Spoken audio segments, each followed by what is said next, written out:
longtemps aussi constaté, depuis des années on forme des techniciens, mais on ne forme pas de créateurs d'emplois. Ils finissent avec leur bagage technique. Ça c'est pour tranquilliser un peu ceux de l'enseignement général. Ceux-là, ils ont une compétence technique, mais ils sont dans la même situation que vous qui avez une formation générale, parce qu'ils passent leur temps à cogner aux portes des entreprises qui peuvent être aussi employés. Donc ça pose un problème. Donc pour moi, tout ce que nous faisons, tout le dispositif qui est mis en place, reste dans la perspective, n'est-ce pas, de former des chercheurs d'emploi. Et je voulais donc rééquilibrer les choses en disant, dans certains pays, et c'est là où celle qui a posé le problème, je souhaite qu'elle me raconte à la fin, dans certains pays, on a compris que se mettre à chercher l'emploi ne nous permettra pas de sortir, n'est-ce pas, du cercle vicieux. Il faut aussi, en même temps, je ne dis pas que c'est inutile, tout le monde ne peut pas être un entrepreneur, mais il faut compléter le dispositif par des structures de formation des créateurs d'emplois. Dans le cas de la France, que vous connaissez bien, il y a même l'Agence nationale pour la création d'emplois. En ce moment-là, on peut répondre correctement aux besoins de celle-là. Parce que si vous l'envoyez au Fonds national d'emploi, elle a déjà des aptitudes entrepreneuriales, des capacités de créer. Arriver là-bas, on va lui montrer comment chercher l'emploi. Et ça, c'est pas la même chose. Elle veut créer l'emploi. Donc, je voudrais exhorter les jeunes ici présents à considérer que, premièrement, pour que vous soyez indispensable dans la vie, il faut que vous soyez quelqu'un qui résout les problèmes. Et pour pouvoir résoudre les problèmes, il faut déjà être capable d'identifier ces problèmes. Et c'est là où je dis, je voulais révéler une autre, je dirais, dimension de notre observatoire.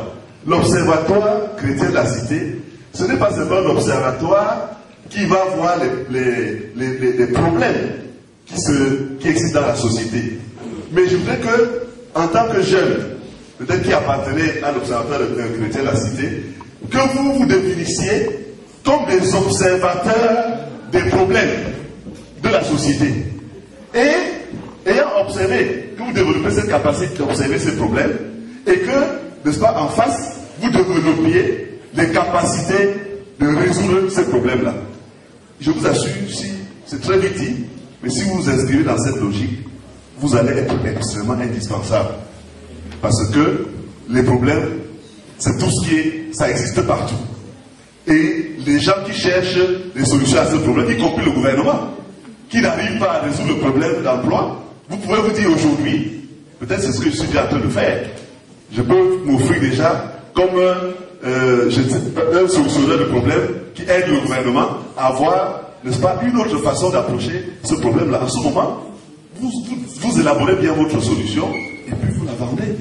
Donc, pour me résumer, je voudrais que, au-delà de tout ce qu'on a dit, que vous puissiez développer aussi une autre capacité qui est celle de savoir, partout où vous êtes, il y a des problèmes qui existent. Heureusement d'ailleurs. Et plein de gens ne savent pas résoudre les problèmes qu'ils existent. Et ils font face à ces problèmes chaque jour. Et ils sont tout le temps à la recherche de la bonne personne qui pourra les aider à sortir de ces problèmes. Aussi petit soit-il, c'est-à-dire de plus petit niveau, comme notre sœur a dit, jusqu'au plus haut sommet de l'État, comme nous venons d'en faire la démonstration. L'État, quand on est à la recherche des besoins, des problèmes, des solutions à ces problèmes de chômage, des gens sont à la recherche des petits problèmes d'entretien de leurs chaussures, d'entretien de la maison. Il y a toute une gamme illimitée de possibilités. Donc, quand vous regardez les choses sous cet angle-là, il n'y a pas de problème de chômage. Et le dernier mot, c'est que, en réalité, on parle de l'emploi. Je crois qu'il faudrait que nous voyions les choses davantage sur l'angle du travail. Parce que, bon, le travail ne manque pas, n'est-ce pas? Nous sommes d'accord. Le travail n'a jamais manqué. Donc, pour moi, je ne comprends pas qu'on dise qu'il y a le chômage. L'emploi peut manquer, mais pas le travail. Enfin, la fin du fin, réfléchissons maintenant en termes de cycle de vie. Parce que là, nous parlons aujourd'hui simplement de l'emploi. Mais l'emploi, pourquoi faire? Voilà une qui a l'emploi. Elle est fonctionnaire, mais qui est très mal à l'aise dans cet emploi. je vous conseille d'organiser très vite votre démission. Pour être plus... Oui, non, ça c'est sérieux, parce que vous perdez votre temps. Et je dis donc, c'est pour dire à ceux qui n'en ont pas encore, que l'emploi n'est pas une fin en soi. Il faut donc dépasser la réflexion qui s'inscrit au niveau, comme si le fait d'avoir un emploi c'est une fin en soi, pour décliner, embrasser le cycle de vie. Et qu'est-ce qui se passe? On dit souvent, je vais à l'école, je vais avoir un diplôme. À l'époque, la logique était diplôme égale emploi. Maintenant, cette logique-là, ce qu'on appelle le paradigme, ça ne fonctionne plus. Le diplôme n'est plus l'emploi. Donc, maintenant, qu'est-ce qu'on fait? On est bloqué à ce niveau-là. Supposons qu'on réussisse par des mécanismes divers à traverser, à conjurer ce paradigme et qu'on trouve l'emploi. Après, qu'est-ce qui se passe? Je voulais nous exhorter à réfléchir aussi à cela. Parce que quand on va dire après l'emploi, bon, on dit un emploi bien rémunéré, mais de façon à ce que finalement c'est la retraite. Et quand on regarde la retraite, qu'est-ce que ça donne, cet emploi lui-même? Beaucoup de gens qui vont dans la fonction publique, si on réfléchit comme ça, on va se rendre compte que vraiment, on se leurre beaucoup. Tout à l'heure, je prends toujours l'exemple de notre sœur. Elle a dit, mais vraiment, j'ai l'argent là, et puis on n'arrive pas à joindre, c'est la galère. Et je suis sûr que c'est avec le complément du financement de son association qu'elle peut avoir si beau sourire maintenant.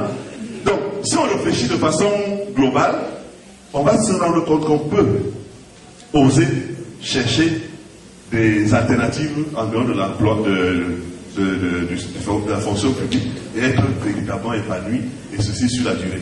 Merci. Celui qui n'a pas compris peut me voir après. Merci. Merci.